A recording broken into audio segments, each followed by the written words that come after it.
Hi, folks. I don't know what happened. I lost Alex and everything. Let's see if she hops back on.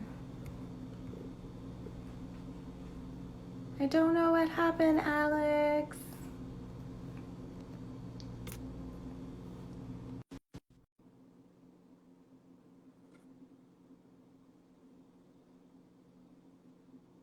Yeah, let's see. Oh, okay.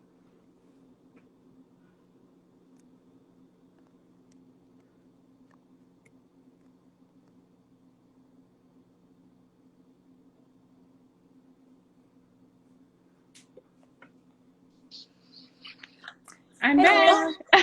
I'm like, I don't oh know what no. happened either. Who knows? It just like dropped out of nowhere. Um, Normalizing anxiety. That was where we were. yes. Yeah. So it's a normal feeling to have. We just have to have the tools to cope with it. And that's Mm-hmm. really where the mental health comes in. Mm-hmm. So sometimes going to therapy or reading books or again joining amazing lives like what you're doing to learn more about mental health Mm-hmm. is what we can do. Yeah. Yeah. Um, so therapy or not, we've kind of talked about it, throughout the conversation, but not, well, I guess we have kind of talked much about what therapy, what other options there are other than therapy. But if someone were to want to get into therapy, I know you said psychology today, but can you offer like a few more resources that, we may be able to find someone in our area? hmm Yeah, so Psychology Today is a great one. It's probably like the largest resource of therapists. Mm-hmm. And then there's Therapy for Black Girls. Mm-hmm. .com is another one that I'm not sure when it started. It's relatively new. Well, I Mm-hmm. guess like over the past like 3, 4 years new. Mm-hmm. Um, but that's a good one too. Yeah. And they have a podcast, right? They do have a podcast. Yeah, it's pretty good. Yeah. Yeah. I think it's a great resource. They have therapists. Um, I think the majority of the therapists that are listed on their website are African American females, but I think they're starting to incorporate other minorities as well. Mm-hmm. So that's a great place. Another really great place, is your insurance. So if you have insurance and you want to use your insurance, definitely call your insurance company and they'll give you a list of therapists in your area. And you can even say like female therapists or, you know, if you want to specify certain things, they can help you find a therapist that is catered more to what you're looking for. Right. And it's kind of like a more specific psychology today because Yeah, you know that, copay if I go to this person. exactly. And And another thing I wanted to say too is that, there are a lot of people who want to use their insurance because they want to be able to pay, with their copay. mhm, But another option that everyone should keep in mind is even if you call someone that is not with your insurance, sometimes they do what we call a sliding scale, mhm, especially with,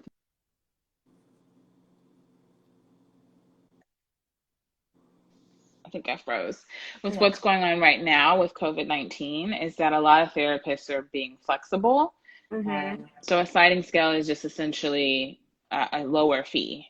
And so they're accommodating um, everyone, mhm. with what's going on. So you can always ask a therapist if you're interested in seeing them, do you offer a sliding scale?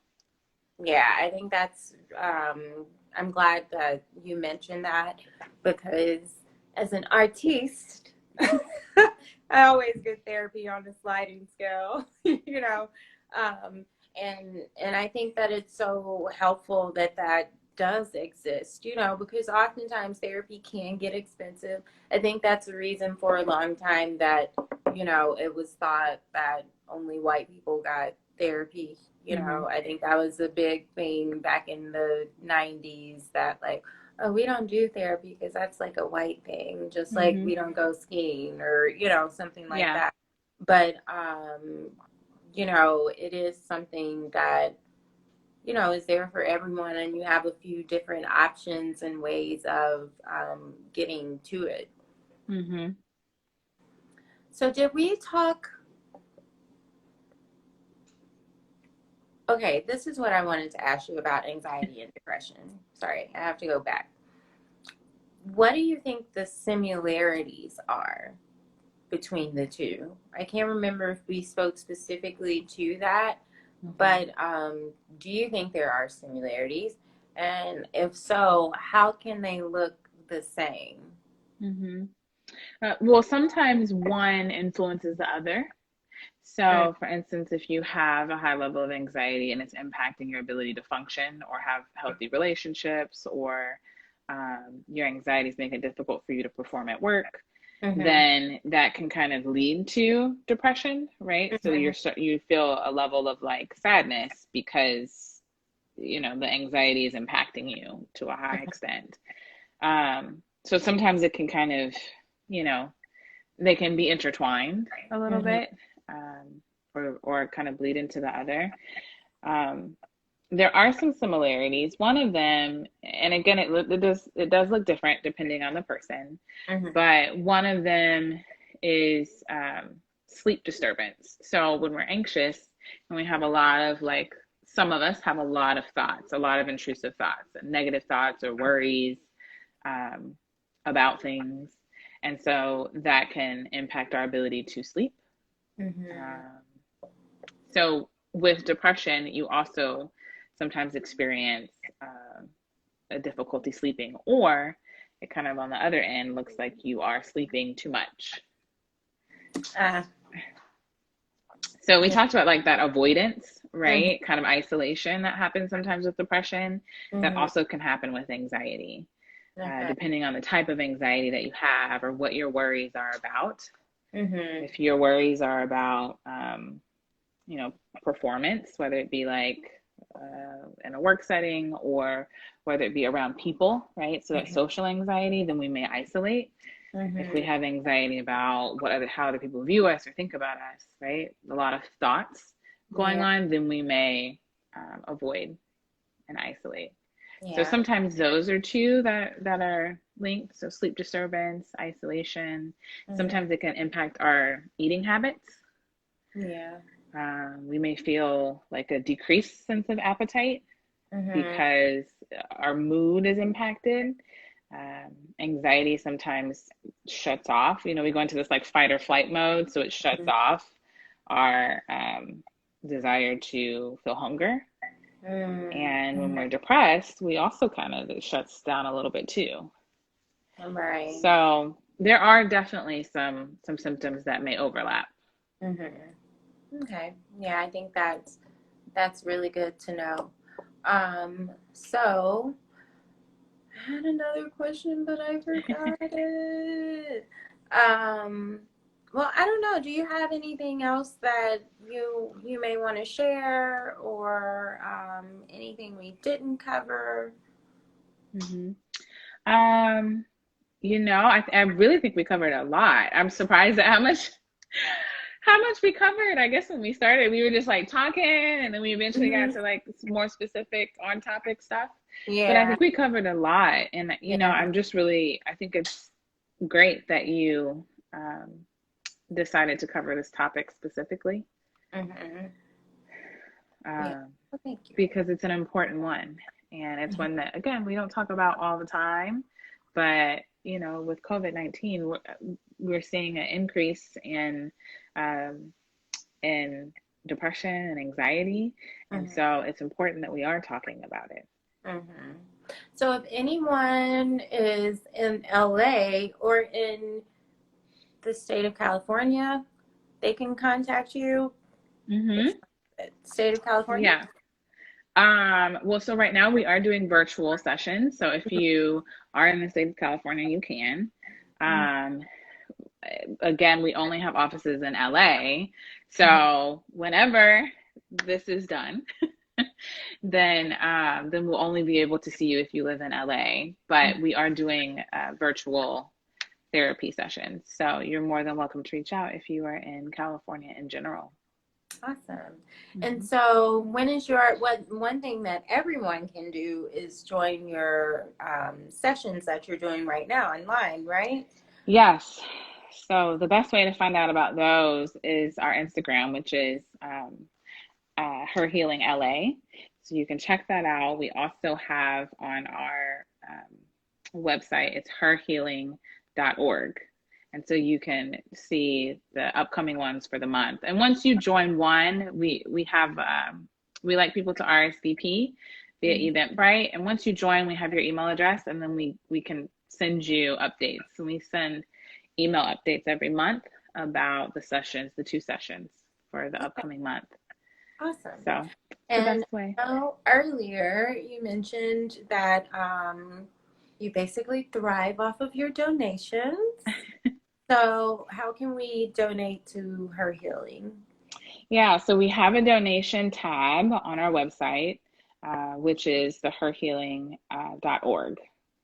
So Mm-hmm. on there, you scroll to the bottom and you can donate.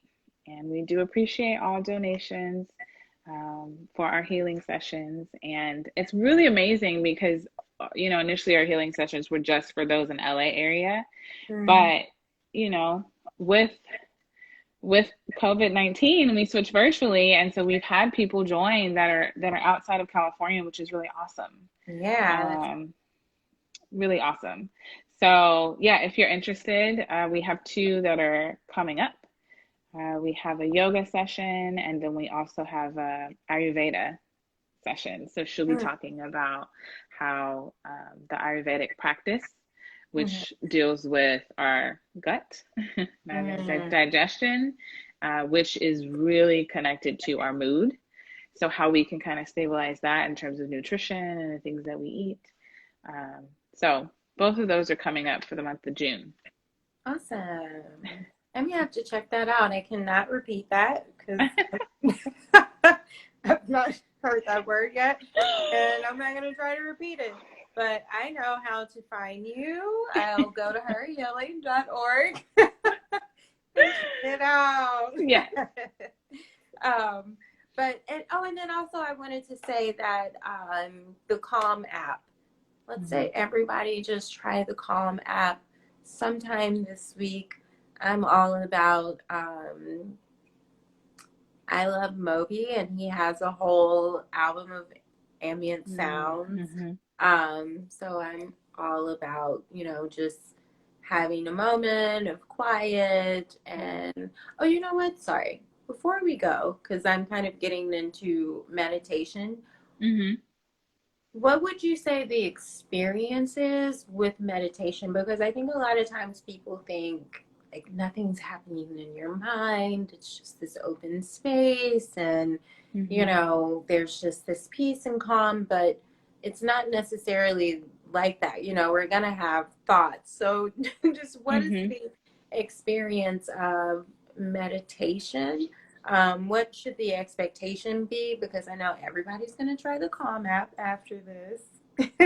Yeah, well, the expectation is more along lines of mindfulness. So just being mindful about what your thoughts are, what your emotions are, and what you're experiencing in the present moment.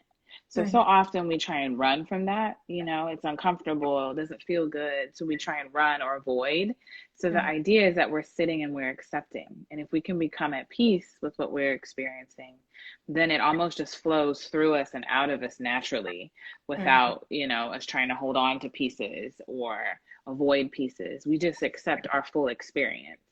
So mhm. we become able to just operate in the world on just like this level field versus like experiencing all these different highs and lows. Right. So meditation is really the art of being mindful and Mhm, present with ourselves. mhm. Awesome. Yeah. So, well, that will be at least my goal for the day, to be more mindful. That is something that I do try to practice. I think we were actually talking about that this morning, or I was talking about that this morning with someone. Just being more mindful So I guess we'll leave with that thought. Thank you so Yeah. much, Alex, for joining Thanks me, for girl. having me, Nia. I'm Yeah, happy I got to see you. I know. Hey, We'll see each other soon. Soon. Yeah, Mm-hmm. definitely in September. Yes. Yeah. So thank you so much You're again. welcome. And thanks everyone for tuning in. It was people popping on and off the whole time. So thanks everyone who tuned in. And I'll actually be doing another one of these on Wednesday with a friend of mine who's out of New York. So I'm trying to kind of hit different areas and locations. So yeah, Great. definitely I'll my have to East pop Coast. in. Yeah, my East Coasters, check it out. But thank you so much, ma'am. You're welcome. All right, have a good one. Bye. Bye.